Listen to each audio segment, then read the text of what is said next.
You may remember that earlier this month I highlighted a man who's been under siege by the U.S. government for blowing the whistle on torture. I'm referring to former CIA analyst and senior investigator for the Senate Foreign Relations Committee, John Kiriakou.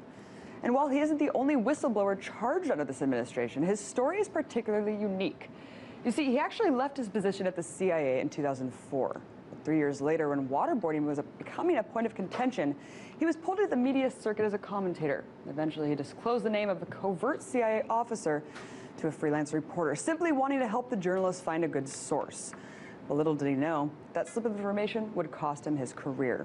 Just last week, he was sentenced to 2.5 years in prison as part of a plea deal.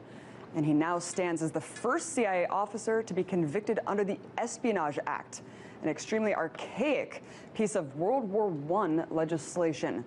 Now, because of the legal proceedings, Kiriakou has been silent and unable to speak to the media. Not anymore. In fact, he's here right now to talk to me about his personal case, torture, and the crusade against whistleblowers in this country. John, thank you so much for coming in. Thanks so much for having me.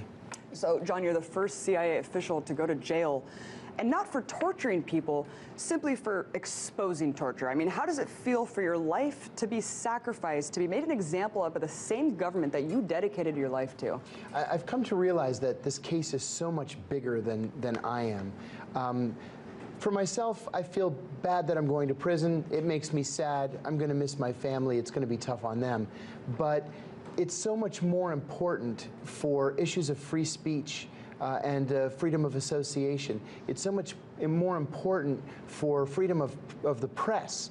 And I just hope that there's enough outrage out there once I go to prison that it helps someone in the future to stand up to the Justice Department and to stand up to these infringements on our civil liberties. I do too, John. I know you divulged a name, but I mean, I can't help but think if you had been in the media supporting waterboarding, would this be happening to you? I've always thought that if I had actually tortured someone, I would be free today. It's unbelievable.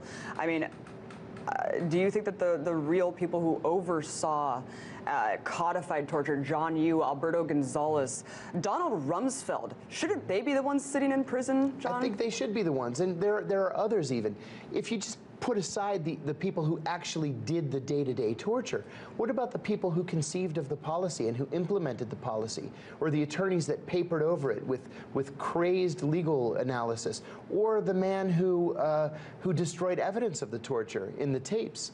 He's enjoying a book tour right now and is going around Washington giving speeches on how great torture is. None of them are in prison, and none of them will ever be prosecuted for the crimes that they've committed.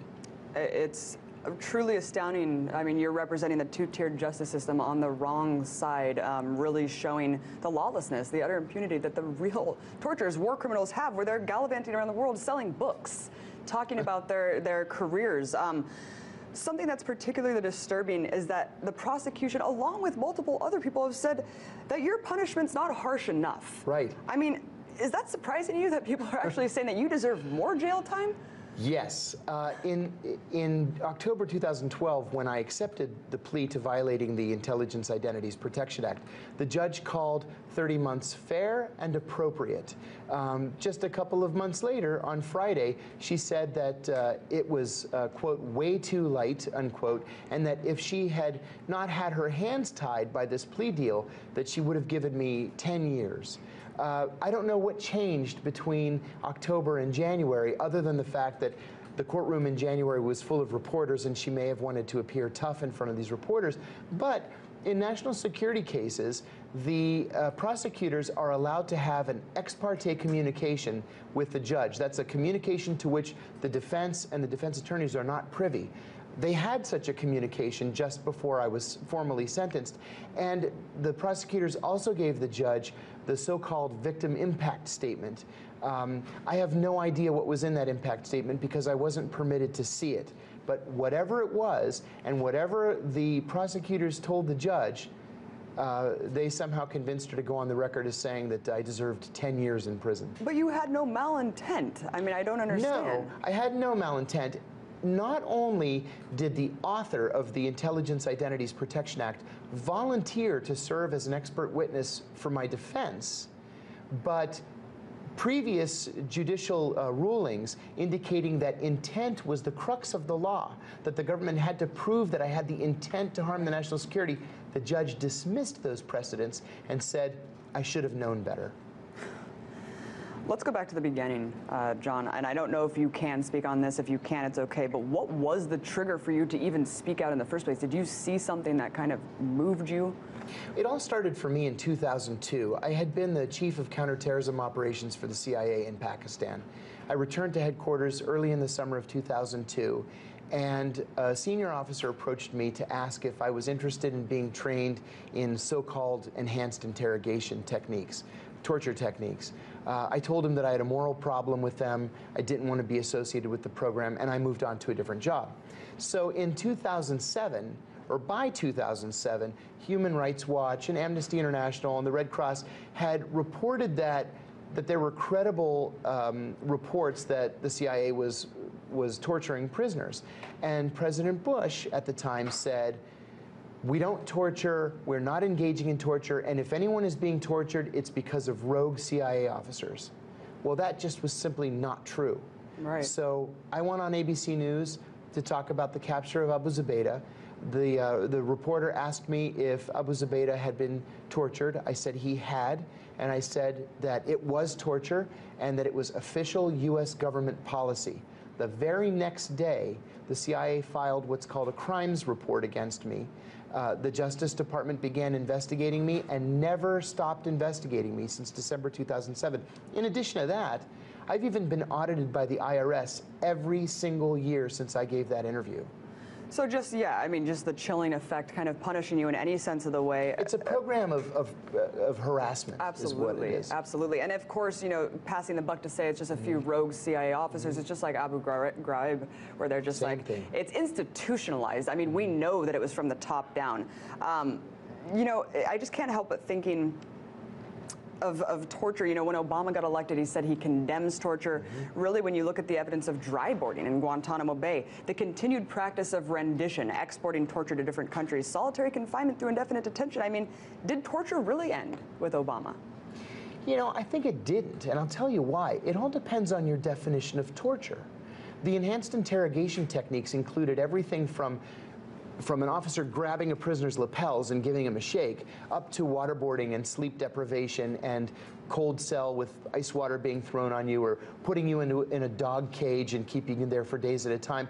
It depends on what the definition of torture is. My guess is that coercive techniques have not ended. I think because the president formally banned torture, there's an effort, at least an effort, to keep to the U.S. Army Field Manual. But I don't think we know that for a fact. Yeah, absolutely. I can't help but think about yesterday being the 40th anniversary of Watergate. You know, the Supreme Court ruled Nixon was not above the law. Right. We're hailing whistleblowers as really bringing down the President of the United States for his utter lawlessness. We've strayed so far, John. I mean, how did we get from where we are prosecuting the criminal to now prosecuting the messenger? Isn't it sad how we've had this incremental loss in our civil liberties all these years, accelerated, of course, after 9/11, and there's been no public outrage? 10 years ago, I think Americans would have been flabbergasted to know that NSA was intercepting their telephone calls and their emails without a warrant. And now, nobody seems to really care. I think people would have been aghast 10 years ago if we were vaporizing teenage American citizens with Predator drones, American citizens who have never been accused of a crime, who have never had a day in court, who have never had the benefit of the judicial process, just firing drone missiles at them and killing them instantly. And there's no outrage in the streets. I just don't understand how Americans have accepted this loss of civil liberties without a fight. It's very disappointing. I don't either, John, and I ask that every day. Why don't people care? And of course, even the extrajudicial assassinations and classifying why, who we're targeting, why we're targeting them. I mean, all of that's classified. Everything is classified. Everything's a matter of national security. I mean, And then we just shut down the office that was working to close Guantanamo. I mean, it's right. like, you know, days after Obama gets elected, he does that symbolic gesture where he's signing to close it, and then days after he gets reelected, closes the office. I mean, what does this say? I'll add something as an aside, too. It's actually a crime in the United States to overclassify. Right. And no one has ever been charged with committing that crime. And we have about a minute left, but I mean, you hear about so many ex-government officials, ex-CIA officials going on book tours, talking about their experiences. I mean, what chilling effect is this really sending to people like you from speaking out? I think the message is, if you want to write a book saying how great the CIA is and how great government policy is, then they're going to help you get that book out. The Publications Review Board at the CIA is going to clear it quickly, and you're welcome to go on your book tour. But if you criticize, if you blow the whistle, if you point out incidents of waste, fraud, abuse, and illegality, be prepared for a tough road, because you can expect the loss of your friends, the loss of your job stability, in my case, the loss of my pension, the loss of my house. Your life is going to change dramatically.